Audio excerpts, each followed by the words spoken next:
Hello, hello. My name is Jocelyn. Welcome to my channel, How to Singing. This video is about how to take a song that sounds good. You've been working on it. You've worked out most of the kinks and it sounds pretty good and you want to make it sound like a great song. Like when you go and hear a singer and you're like, wow, that was a great performance. Like what makes something a great performance versus like just a good performance? So, in my opinion, what makes a great performance is a great voice. So, somebody who has really figured out their voice, figured out how to move and manipulate it and transition around. That often for me is part of a great performance, but it doesn't have to be. You don't have to have the greatest voice in the world to have a great performance. And often, especially being in this city in Los Angeles, there are a ton of great singers, like really great singers. When I go hear another singer, I always look to be moved, like to get chills on my arms, to feel what they're singing when they're singing it. And that's its own skill. So, in an ideal world, you work really hard on your voice. Um, your technique is really solid, your breath is solid, your tone is consistent, and you've figured out a tone that you really like, and that is like your tone. But on the other hand, you take a song and you communicate it in a way using all your other technical skills to make it a beautiful performance that you only can do as a singer. Like only you could take your voice and take an advanced level of interpretation and give it to the world. So the technical stuff you can go on to other places for my website, like singing in tune and singing with an even tone and being able to manipulate through your passagios and make sure your voice is really even. All that is really important. And then this other piece is how do you take a song and you communicate it in a way that is effective for the listener? Most singers, I'll tell you, are in their heads because they're worried about how they sound and whether they missed a note or not, or like, oh, what are the lyrics to this next phrase? I can't remember it, or oh, I just messed up. Like they're not focused on you. The very best, you as a listener, the very best singers have the ability to disassociate themselves from technique at the time of the performance. So whatever technique or whatever stuff you've been working on before you actually get to the performance, that you stop thinking about. And your performance is so in the moment that you literally like grab the heart of the listener and hold it while you're singing. That's really what I like to do. If there's some kind of reaction from the listeners, that's a moved reaction. I know I did a good job. So getting into the specifics of how you take a song and make it emotionally moving is a whole thing. Like you should spend as much time on that as you do getting it technically in your voice. Okay, so let's do this song, Danny Boy. I also won't get pinged on it because it's public domain. So Oh Danny Boy is a very popular song. It has verses and then it has a chorus. So the verse is "Oh Danny boy," and then the chorus, "But come you back." So let's just do the verse together. So this is me doing it very straight and disconnected. Oh Danny boy, the pipes are calling from glen to glen and down the mountainside. The summer's gone and all the roses falling. Tis you must go and I must bide. Okay, so we're just gonna do that much. So I sang it pretty like, it was fine, I'm sure. Um, but I didn't really connect myself with the lyrics. I was reading the lyrics, so I was singing them, but I wasn't emotionally connecting with them. So to connect with the song emotionally, you have to one know what it's about, and you have to make the story part of your voice and how you express it. So for Danny Boy, This one is a classic. It's like over 100 years old. Oh, Danny boy, the pipes are calling from glen to glen and down the mountainside. The summer's gone and all the roses falling. 'Tis you must go and I must bide. So this can be a couple of different interpretations, but the main one is that parents are seeing their son go off to war. So Danny is the soldier, and the pipes are calling. This was, I believe, written in Ireland, and the bagpipes would be the pipes. Oftentimes, bagpipes were in military ensembles. That could be the calling of young men to war from glen to glen and down the mountainside. So all around the country, people are leaving to go to war. The summer's gone, all the roses falling. It signals the fall time, and the summer can also represent fun and sunshine and joy. The summer's gone, the joy is gone, and the rose is falling, the roses are dying. um, 'tis you must go and I must bide. You're leaving and I have to stay here. So that is a beautiful, beautiful sentiment. It's not hard to envision yourself in that position. So when you sing it, I look at the words and I think, okay, oh, Danny boy, Danny is the name. Oh, Danny boy even signifies like you're not that old. You're still a boy. And yet you're going to this thing where you going to war where you may die. So I might go, oh, Danny boy. I might like lean into each one. Oh, Danny boy. Or you could sing it legato. Oh, Danny boy, like you're just sort of sweeping it across. You could emphasize the boy. Oh, Danny boy, like he's just a kid. You could emphasize his name. Oh, Danny boy, like Danny. Oh, Danny. So you could do a bunch with those three words. Next word. The pipes are calling. So what I did there was I took two different registers, the pipes, I did chest, and then I did the pipes, I did in head voice, are calling. Those two different things, doing one in a register and the second one in a different register, is nice because we're saying pipes two times, so you might as well do them different. So the pipes, oh, Danny boy, the pipes are calling. And if I pick, so yeah, so two, when any words repeat, you want to do them differently. You could grow the, oh, Danny boy, the pipes are, oh, Danny boy, the pipes are calling. You could go the pipes, and then since you're saying it twice, that second one is like, oh, they're really going, are calling. You could go are calling and hit calling, like make calling your arrival, or you could go the pipes are calling. That's a preference thing. I might go the pipes are calling. I may hit call a little bit harder. Okay, so we have, oh, I like, oh, oh, Danny boy, oh, Danny boy. I like hitting the boy and really emphasizing that it's a kid, that he's young, that he's too young to go off and die. Oh, Danny boy. And I may spend a little bit of time on that B just to really like almost like hug it a bit.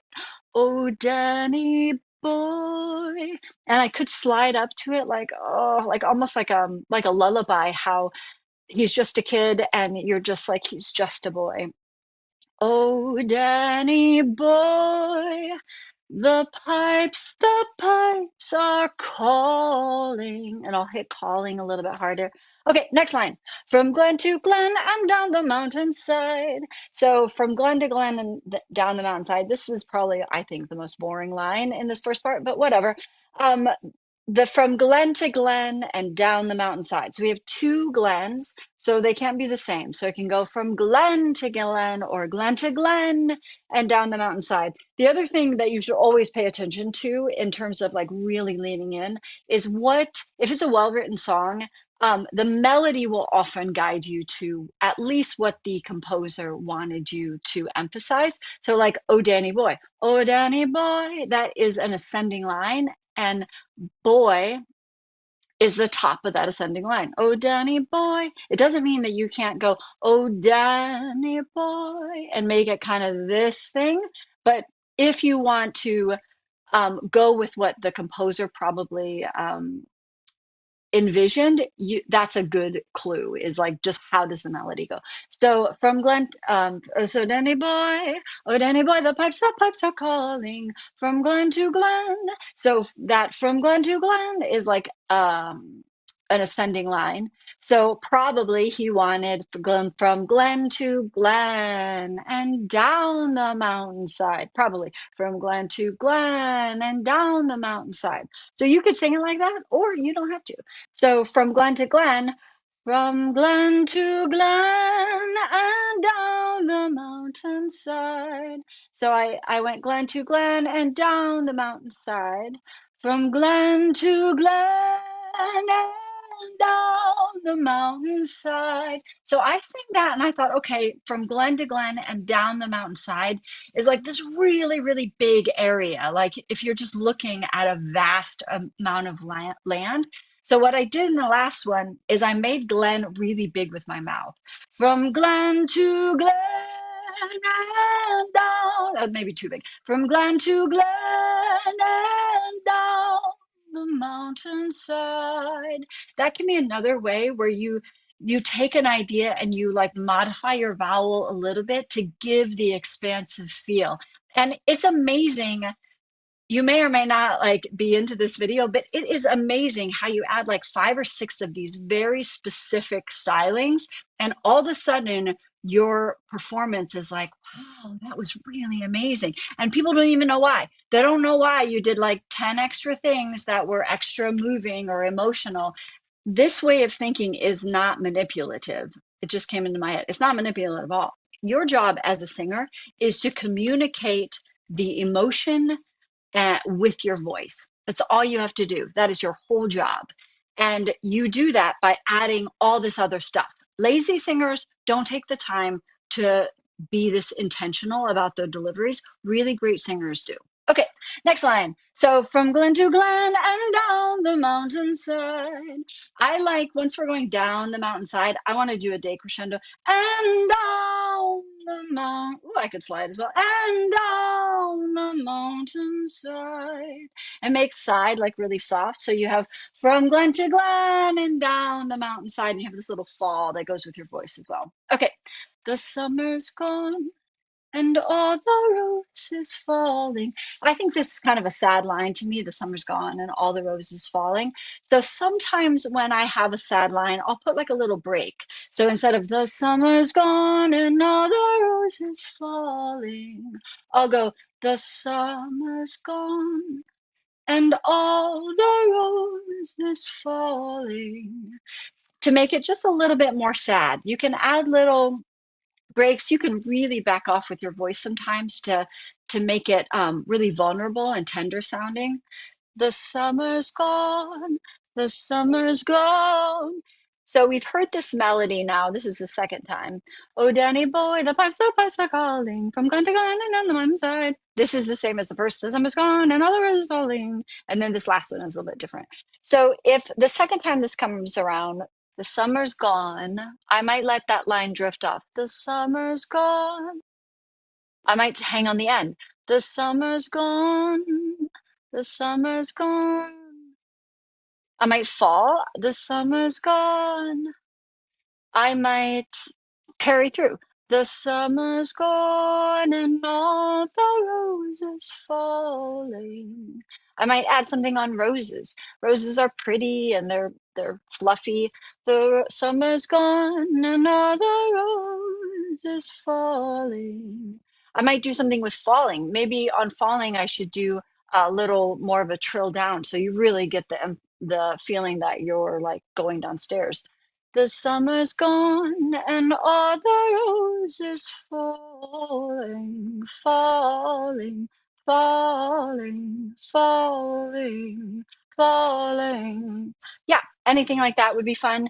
Okay, next line, last line. Tis you must go, and I must bide. I might make tis you must go. I might make that bigger, almost like you're like sending them out. Like go is this kind of like, I don't know, this the sort of call. So I wouldn't go tis you must go and make it really, really soft. I probably, the I must bide, that's when I'd bring it back down. So I would go, tis you must go, and I must bide. Okay, so let me sing it one time through from the beginning of that verse and see if I can get all of the phrasing and emphasis that we were just talking about. And this is mostly preference, but it's preference with intention. How do you want to communicate a song, and how can you make it mean not just the most to you, but the most to your listener? Oh, Danny boy, the pipes are calling from glen to glen and down the mountainside. The summer's gone and all the roses falling. Tis you must go and I must ride. I think I did most things. Summer's gone and all the roses. I played around with that melody a bit. You'll find in the moment you'll do something different and you'll like it and be like, I want to save that. Or you'll think, oh, I won't do that again. But this is how much energy and thought and intention goes to making something great. And frankly, this is the kind of stuff that I love. You can hear 1,000 people sing the same song, and most of the time it's fairly forgettable. Not because they're not good singers, but because most of them haven't taken the time to figure out how to communicate. And that's not a great performance. That's not what people usually come to see. They want to be moved. They want to feel something, and music does that. Okay, this is my soapbox. Sorry. I hope this is helpful. Good luck.